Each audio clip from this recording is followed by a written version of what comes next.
నారా చంద్రబాబు నాయుడు గారి యొక్క ఆ రాజకీయ అమ్మకాలు కొనుగోళ్లు చూస్తుంటే జాలి పడాల్సిన పరిస్థితి. అప్పుడెప్పుడో 1994-95 సంవత్సరాల్లో అంటే చంద్రబాబు నాయుడు గారి యొక్క అమ్మకాలు కొనుగోళ్ల కుట్రలు అద్భుతంగా తన రాజకీయ ఎదుగుదలకి మలుచుకోగలిగాడంటే పాపం జనం మనిషి, ప్రజానాయకుడు ఎన్టీ రామారావు గారు అమాయకుడు కాబట్టి చంద్రబాబు యొక్క రాజకీయ తప్పుడు పనులు, ఈ అమ్మకాళ్ళు కొనుగోళ్లు ద్వారా లబ్ధి పొందగలిగాడు. లేదా తను అనుకున్నట్టు తనకు అడ్డంగా ఉన్నటువంటి, తన కోరికలకి అడ్డంగా ఉన్నటువంటి ప్రజానాయకుడు ఎన్టీ రామారావు గారిని ఈ అమ్మకాలు కొనుగోలు ద్వారా పడేయగలిగాడు. తను అనుకున్నది సాధించగలిగాడు.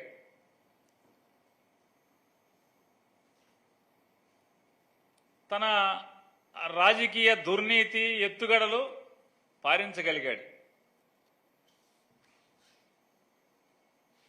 కానీ చంద్రబాబు నాయుడు ఇవాళ రాజకీయంగా ఎవరిని కొట్టాలనుకుంటున్నాడు?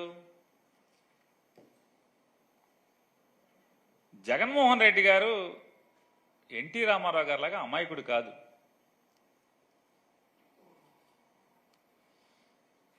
రెండు వేల 2011 సంవత్సరం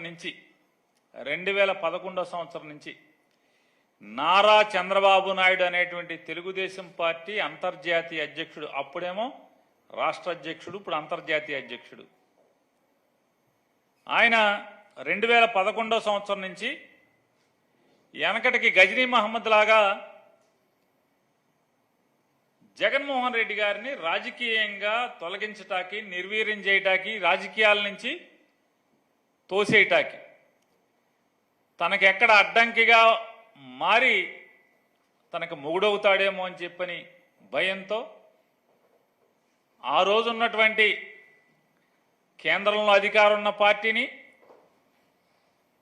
లేదా ఆ కేంద్రంలో అధికారంలో ఉన్న పార్టీ యొక్క రాష్ట్రంలో ఉన్నటువంటి పార్టీని తన అమ్మకాలు కొనుగోళ్ల ద్వారా లోబర్చుకోగలిగాడు. జగన్ మీదకి ఉసిగొల్పగలిగాడు.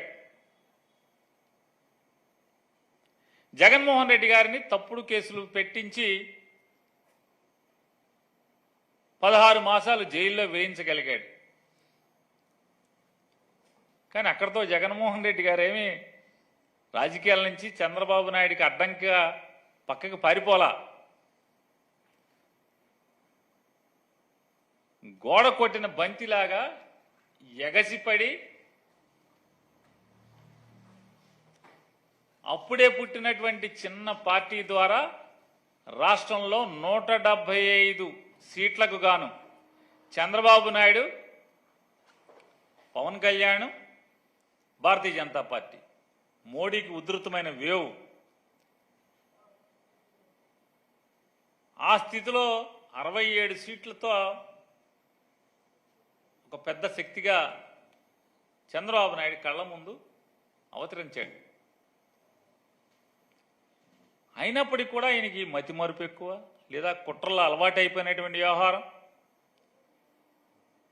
23 మంది ఎమ్మెల్యేలని కొని తద్వారా జగన్మోహన్ రెడ్డి గారిని మానసికంగా కుమ్మదీయాలి, తద్వారా రాజకీయాల్లో తనకు అడ్డు లేకుండా చేసుకోవాలని చెప్పినటువంటి తీవ్ర ప్రయత్నం చేశాడు.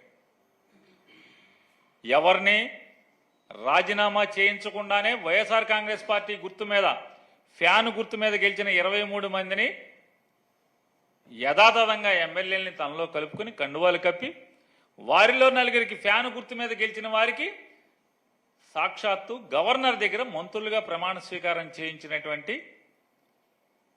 గనుడాయన. ఇవాళ చంద్రబాబు నాయుడు గారు ఓ పెద్ద రాజకీయ ఆషాఢభూతి. నీతి చంద్రికలో పెద్ద కథలు ఉంటాయి, చూసి నీతి చంద్రిక చదువుకున్న ప్రతి వాళ్ళకి అర్థం అవుద్ది. నమ్ముకున్న వాళ్ళని గురువుల్ని మోసం చేసేవాడిని ఆషాఢభూతితో పోలుస్తారు. ఆ రోజు దేవశర్మని ఎట్టా అయితే ఆషాఢభూతి మోసం చేశాడో నమ్మకంగా, ఈయన చెప్పేవన్నీ కూడా శ్రీరంగ నీతులు చెప్తూ ఉంటాడు. నిన్న మొన్న చెప్తున్నాడు చంద్రబాబు నాయుడు గారు, అరే అబ్బాయి ఎవడైనా సరే మన పార్టీలోకి రావాలంటే రాజీనామా చేసి రావాల్సిందే. ఏం రాజీనామా చేసావు? 2014 నుంచి 19 దాకా ఎంతమందితో రాజీనామా చేయించావు? ఎవరితో రాజీనామా చేయించావు? ఫోన్ అయిపోయింది. అరే నిన్న కాక మొన్న మీ అబ్బాయి కండువాలు కప్పాడు కదా వైసీపీ మేయర్లకి, కార్పొరేటర్లకి.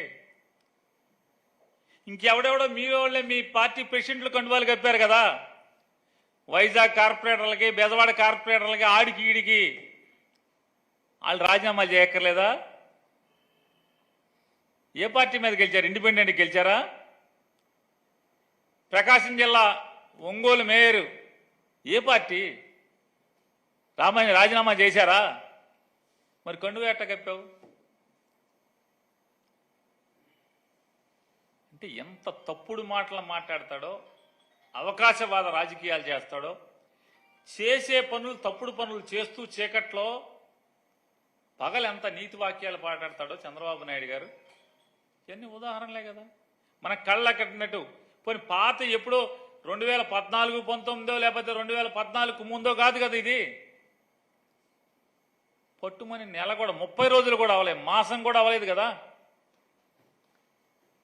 మాసం కూడా అవ్వకుండా మళ్ళీ చెప్తాడు రాజీనామా చేయాల్సింది. ఎవడన్నా రావాలంటే వాళ్ళకి క్యారెక్టర్ ఉండాలి అంట. దేనికి క్యారెక్టర్? ఈ ఒంగుళ్ళు దూకుళ్ళు దూకటాక క్యారెక్టర్. ఏం చేస్తావు వచ్చి వీళ్ళని తెచ్చుకుని?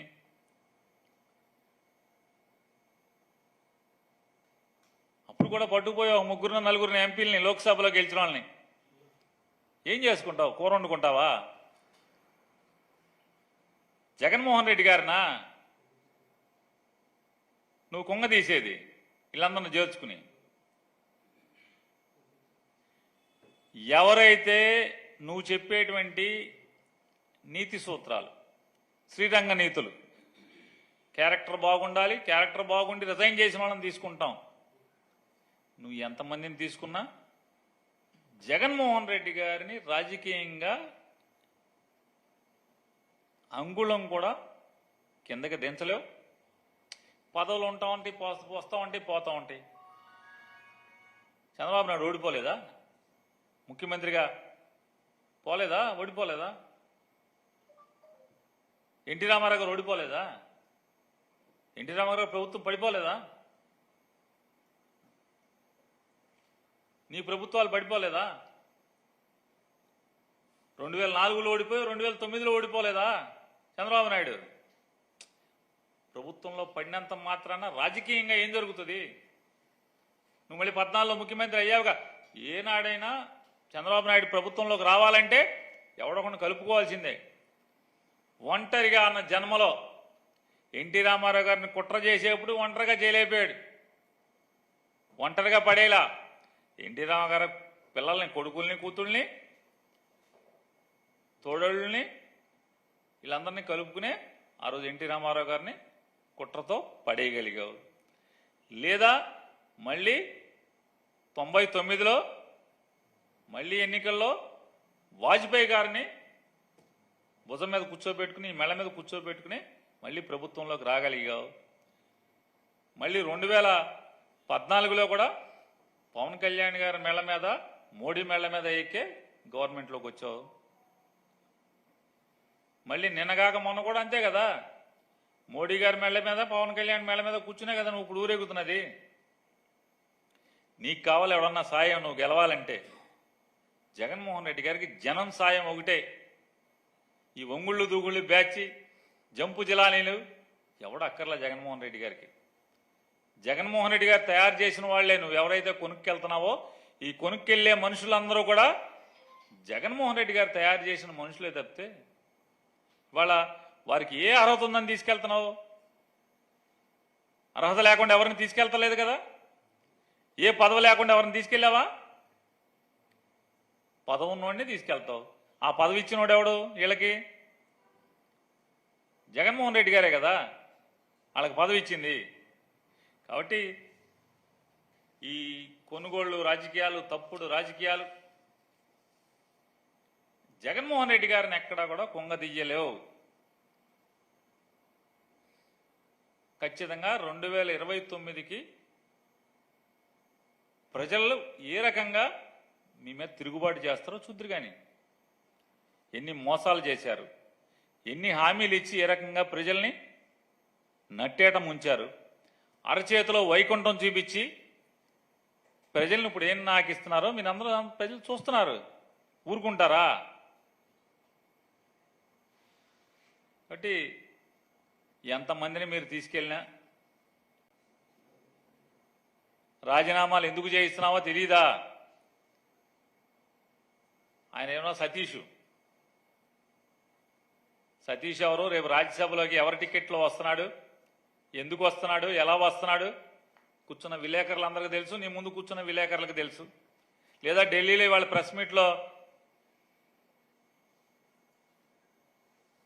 ఇద్దరు ఎంపీలు రాజీనామా చేస్తే ఆ రాజీనామా కవరేజ్ చేసిన విలేకరులందరికీ కూడా తెలుసు. ఈ సతీష్ ఎవడు? సతీష్ రేపు ఎవరు రాజ్యసభ సీట్లో ఖాళీకి వస్తున్నాడు? రాజేష్ ఎవడు? రాజేష్ ఎవడు రాజ్యసభ సీట్లోకి వస్తున్నాడు? 2028లో ఏం హామీలు ఇచ్చి ఏం చేసుకుంటున్నారు? అసలు ఈ రాజేష్ చరిత్ర ఏంటి?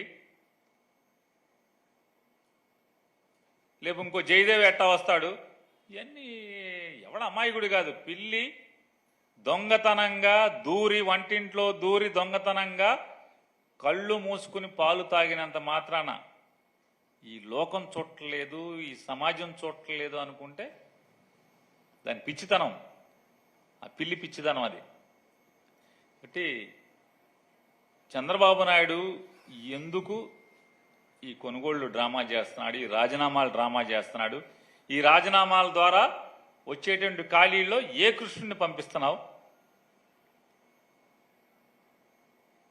పంపించదమ్ముంటే జగన్మోహన్ రెడ్డి గారి లాగా చంద్రబాబు జన్మలో ఒక్క బీసీని రాజ్యసభకు పంపలా. జగన్మోహన్ రెడ్డి గారు 4 బీసీలను పంపించాడు, ఎస్సీని పంపించాడు. నువ్వు పంపించు. రేపు 2 ఖాళీ అవుతున్నాయి కదా, ఈ ఖాళీల్లో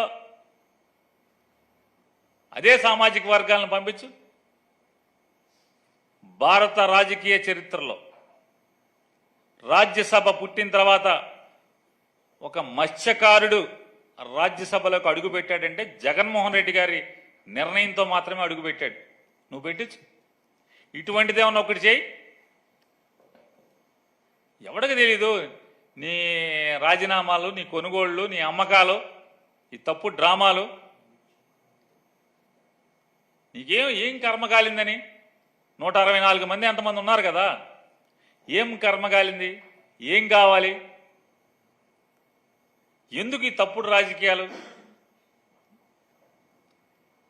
చంద్రబాబు నాయుడు గారికి ఒకటే చెప్తున్నాం, ఖచ్చితంగా ఇప్పటికీ 3 మాసాలు గడిచిపోతున్నాయి.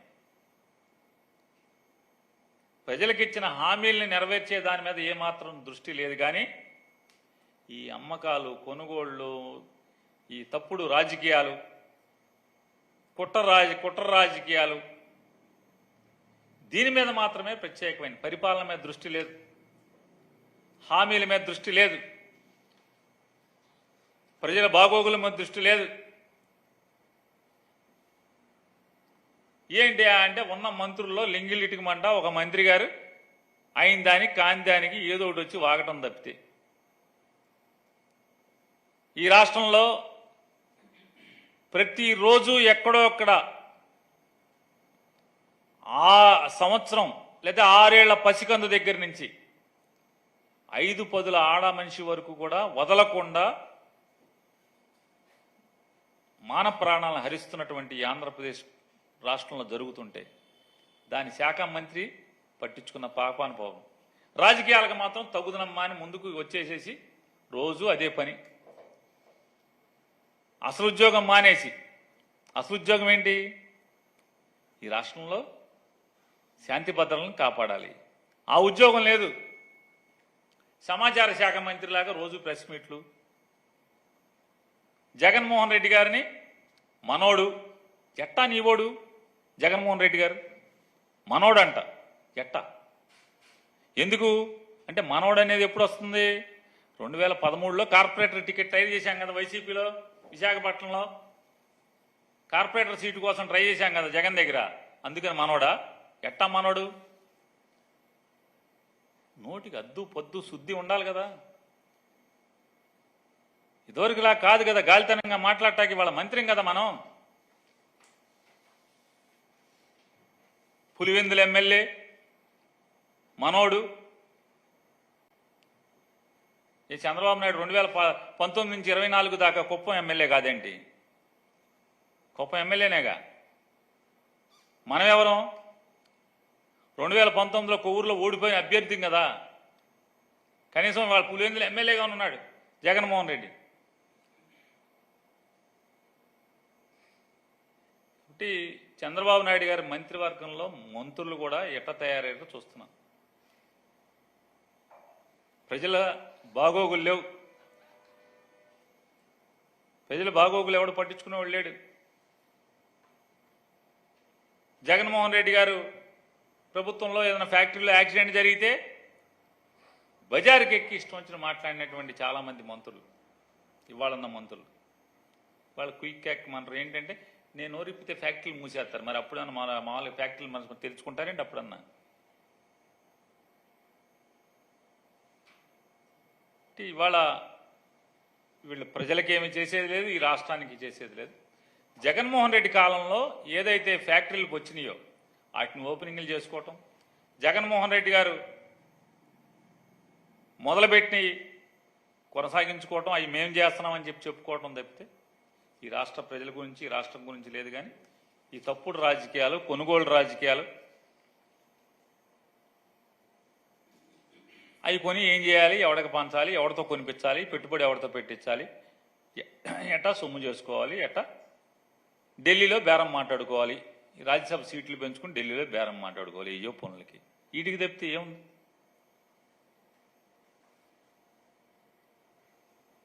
నీ ప్రతి రాజకీయ తప్పుడు ఆలోచనలకి వెనక ఏం జరుగుతుందో ఇవాళ ప్రపంచం అంతా చూస్తుంది.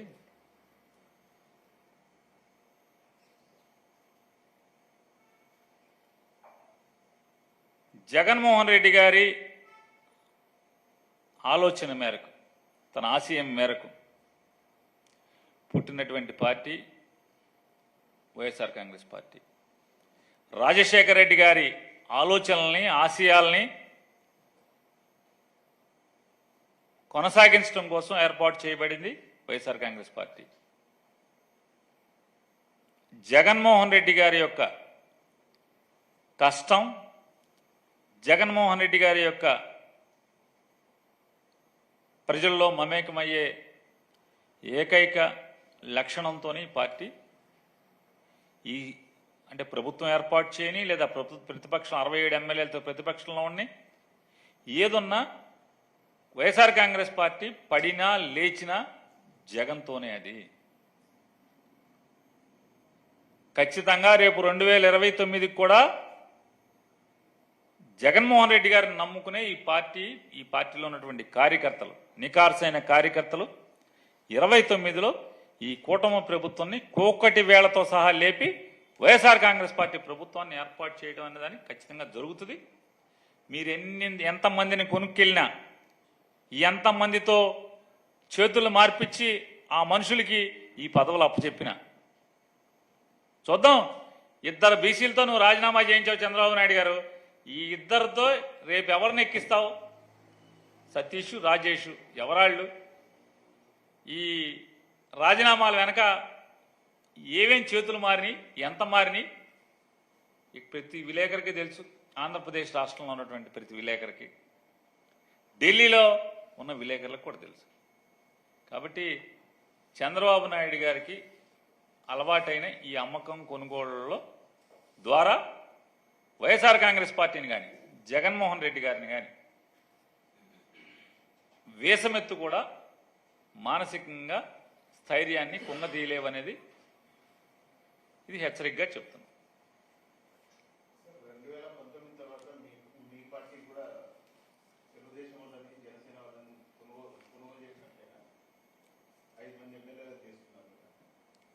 అదే మనుషులకి మేము పదవి ఇచ్చాం, అదే వాళ్ళతోనే రిజైన్ చేయించి వాళ్ళతోనే ఇచ్చాం. లేదు ఎమ్మెల్యేలను తీసుకున్నాం, తీసుకునే లెక్క అయితే మొత్తం అంతా వచ్చేసేవాళ్ళు కదా,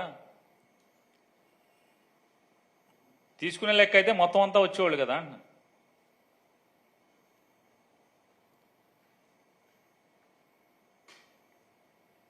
ఐదుగురితో ఎందుకు వదులుతాం అంటున్నా? బేరం మొదలెడితే ఐదుగురితో వదులుతారా? ఐదుగురితో వదలం కదా. వాళ్ళు మేము అక్కడ ఉండలేం బాబు అని వచ్చారు.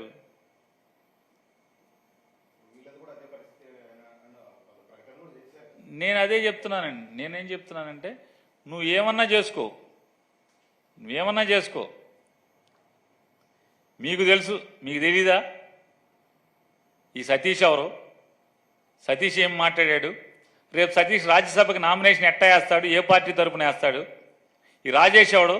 రాజేష్ రేపు రాజ్యసభకి రేపు వచ్చే బై ఎలక్షన్లో రాజేష్ ఎట్టా వస్తాడు? రాజేష్కి ఎందుకు వచ్చాడు? ఎలా వచ్చాడు? రాజీనామాలకు కారణం ఏంటి? మీకే తెలుసు. ప్యూర్లీ ఈ అంతా కూడా లావాదేవీలు తప్పితే ఇందులో రాజకీయం లేదని చెప్తున్నాను.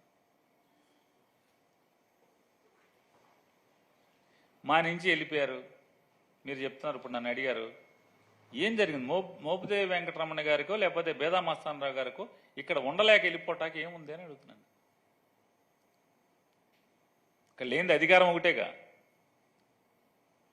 ఏం లేదంటే ఇక్కడ అధికారం లేదంతే కదా. చెప్పొచ్చు నేను చూడని అధికారమా అని చాలామంది ఎవరన్నా మాట్లాడచ్చు. చూడని అధికారమా అంటే ఎప్పుడు అధికారం అధికారమే. కష్టాలు ఓర్చుకుంటాక అందరికీ వయసు పర్మిట్ చేయకపోవచ్చు, పరిస్థితులు పర్మిట్ చేయకపోవచ్చు. ఒక వయసులో కష్టాలు అనుభవించడానికి ఓర్పు ఉంటుంది, ఒక వయసులో అనుభవించడానికి ఓర్పు ఉండదు. దాన్ని బట్టి ఉంటాయి. చూడని అధికారమా చూసిన అధికారమా? అందరూ చూశారు, అందరూ చూడండి. ఆ కష్టాలు భరించటానికి అధికారం లేనప్పుడు మానసిక కష్టాలను భరించటానికి వయసు, ఓర్పు, నేర్పు అన్నీ ఉండాలి. ఉన్నోడు ఉంటాడు, లేనోడు లేడు. దాని గురించి ఏం పెద్ద ఇది జగన్మోహన్ రెడ్డి గారు నమ్ముకున్న పార్టీ, జగన్ మీద నడిచే పార్టీ, జెండా మోసే కార్యకర్తలు జగన్ కలిపి నడిపే పార్టీ ఇది.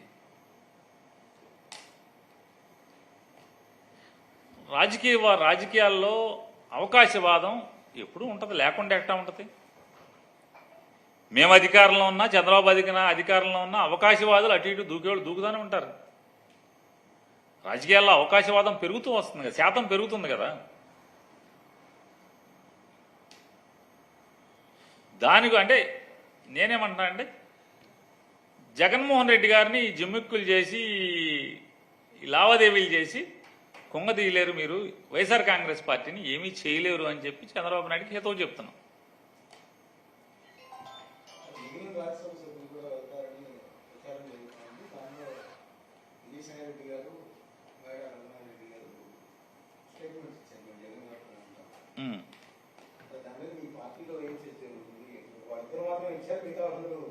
మిగతావారు ఎవరికి వస్తే అందుబాటులో కాళ్లే ఇస్తారు. ఊళ్ళో ఉన్నారో లేరో ఇవన్నీ మనం అందుబాటులో ఉంటే వాళ్ళే వస్తారు. మీరు కూడా విలేకరు గారు కాబట్టి అందుబాటులో ఉంటే ఫోన్ చేసి కొట్టండి. నా ముందే ఫోన్ చేసి తప్పేం లేదు. ఇప్పుడే ఫోన్ చేసి ఏమైనా నాని అడిగాను, ఒకసారి ఫోన్ చేయమన్నాడు, ఏంటి ఉంటున్నావా వెళ్ళిపోతున్నావా అని అడగండి, తప్పేముంది. ఫోన్ నెంబర్లు ఉన్నాయిగా. ఎందుకు ఫోన్ కలవట్లేదా? బిల్లు కట్టలేదేంటి? కానీ రీఛార్జ్ అయిపోయిందా? రీఛార్జ్ చేయండి ఒకసారి. నేనే పార్టీ తరపున 100 జరుగుతూ ఉంటాయండి. పార్టీ తరపున లోపల అంతర్గతంగా బోళ్ళని జరుగుతూ ఉంటాయి. అంతర్గతం అన్నీ ఏం చెప్పరు కదా. అంతర్గతంగా జరిగేవన్నీ చెప్తామా? చెప్పం కదా. అట్లాగే ఒకవేళ మీకు మిగతా వాళ్ళు సమాధానం రావట్లేదని అనిపించింది, నాని అడిగాయండి, నాని ఒకసారి ఫోన్ చేయమన్నాడు, ఏంటి ఉంటున్నావా వెళ్తున్నావా అని అడగండి, తప్పే ఉంది. అడిగండి, కొట్టేయండి, చేయండి, కొట్టండి. సరదా ఎందుకు చేయకూడదు? నన్ను అడిగినప్పుడు నేను చెప్పాక కొట్టమని. మీరు నన్ను ఏమడిగారు? మా పార్టీలో ఏమని అడిగారంట మీరు? నేనేమన్నాను? మిగతా వాళ్ళు అందుబాటులో లేరేమో, వచ్చే ఇస్తారు అన్నా. మీరు నన్ను అడిగినప్పుడు అంటే నేనేనా లోకో, మీరు నాకు లోకో అవరా? కాదండి, నేను కూడా మిమ్మల్ని ఫోర్స్ చేయలా. నేను కూడా అన్నా అంతకు తేలుతుందిగా. సందేహాలు ఎందుకు? నేను పేక మీద కత్తెట్టానా కర్ర ఎట్టానా? మీరు కూడా దబాయించి మాట్లాడద్దు సార్. మీరు విలేకరి, నేను రాజకీయ నాయకుడిని. ప్రెస్ మీట్ నేను మాట్లాడతాను. మీరు అధికారంలో ఉండి వచ్చారు బయటికి, మీరు అధికార పార్టీలో అంటకాగే వచ్చారు బయటికి. ఈ చెప్పే ఎంపీలందరితో కూడా మీరు తిరిగారు నిన్నదాకా ఆడుతూ తిరిగారుగా పక్కన కూర్చుని. మీకు తెలవనోడెవడు ఫోన్ చేసి మాట్లాడమంటున్నా దానికోసమే. అరే మీకు సందేహాలు ఎందుకు? మాట్లాడండి అని చెప్తున్నాను. నిన్నదాకా మీరు అధికారం అనుభవించారు, 2 నెలల క్రితం వెళ్ళారు మీరు బయటికి. మరి ఈ మాటలు ఎందుకు? మీరు అందరూ తెలుసు కదా, అందరితో అంటగాగారు, కుర్చీల్లో పక్కన కూర్చున్నారు కదా. ఫోన్ చేయండి, చేయండి, తప్పే ఉంది. చేయమని అడుగుతున్నాను నేను.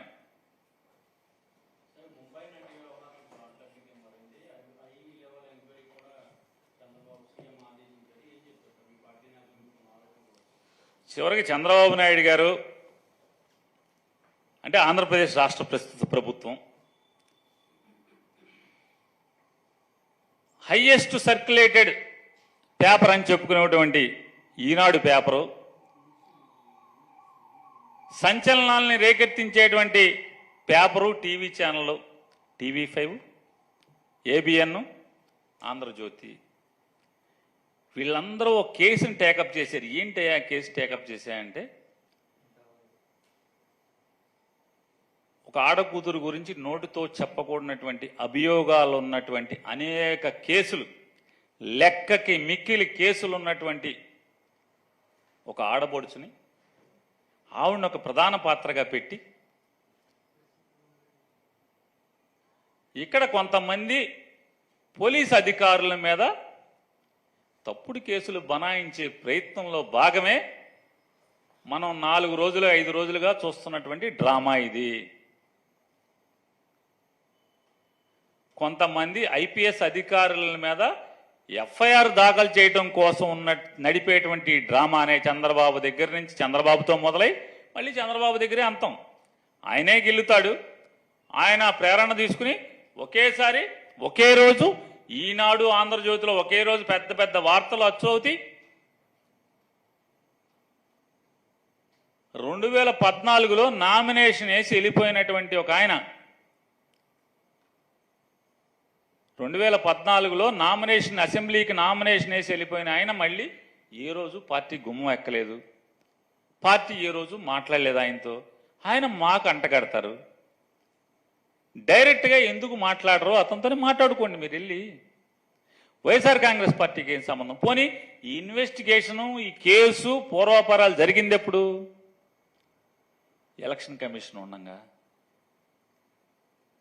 ఎలక్షన్ కమిషన్ ప్రభుత్వాన్ని నడుపుతున్నప్పుడు జరిగినటువంటి ఈ తంతు దాన్నేదో మాకు బాగా పూసి దాని మాటున వాళ్ళు ఎవరైతే టార్గెట్ చేసుకున్నారో ఆ టార్గెటెడ్ IPS ఆఫీసర్ల మీద FIRలు కట్టి వాళ్ళని ఏదో మానసికంగా వేధిద్దామని చేసేటువంటి చంద్రబాబు కుట్రలో భాగమే ఇది తప్పితే వేరే ఏమీ కాదనేది రేపో ఎల్లుండో కాకపోతే వారమో 10 రోజుల తర్వాత మనందరం చూస్తాం.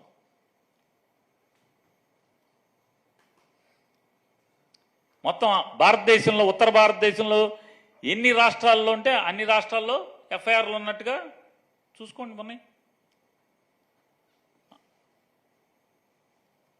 ఆడపడుచు మీద అన్ని కేసులు ఉన్నాయి. అన్ని ఏం కేసులు చెప్పకూడదు మనం ఆడపిల్లల గురించి. వీళ్ళు అంటే ఈనాడు జ్యోతి ఆడపడుచుని అడ్డం పెట్టి ఆవిడని తీసుకొచ్చి ఆడిని అడ్డం పెట్టి కొంతమంది IPSలను ముద్దాయిలు చేయాలని చేసుకోండి. ఇది ఒకటే కాదుగా, చాలా దురదీర్చుకుంటున్నారు కదా మీరు, సురకానందం తీర్చుకుంటున్నారు కదా, దానిలో భాగం ఇది. రాజకీయ నాయకులు ఎట్టాగా IPS ఆఫీసర్లను చేసుకోండి. ఏముంది? ఇప్పుడు చంద్రబాబు నాయుడు గారు తప్పు చేసి దొంగతనం చేసి దొరికాడు అనేది ప్రైమా ఫేసి ఉందని చెప్పినది న్యాయస్థానాలు చెప్పినాయి. 50 రోజులు 60 రోజులు జైల్లో ఉండి నా ఆరోగ్యం బాగలేదు నేనేమైపోతానో చెప్పలేనని చెప్పి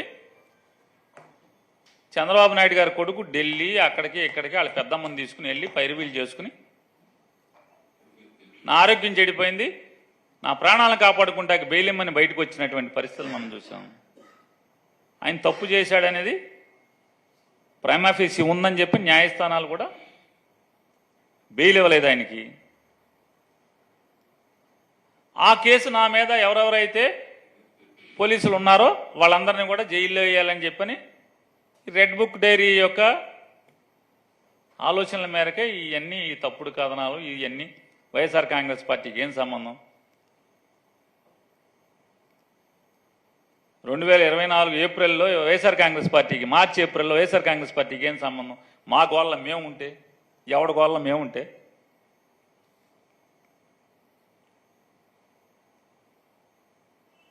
పోనీ మాకేమన్నా ఆయన ఏమన్నా మా నాయకుడా? పోనీ 14 తర్వాత ఎప్పుడు ఆయన మా గుమ్మం ఎక్కలేదు, మేమెవరూ ఆయనతో మాట్లాడలేదు.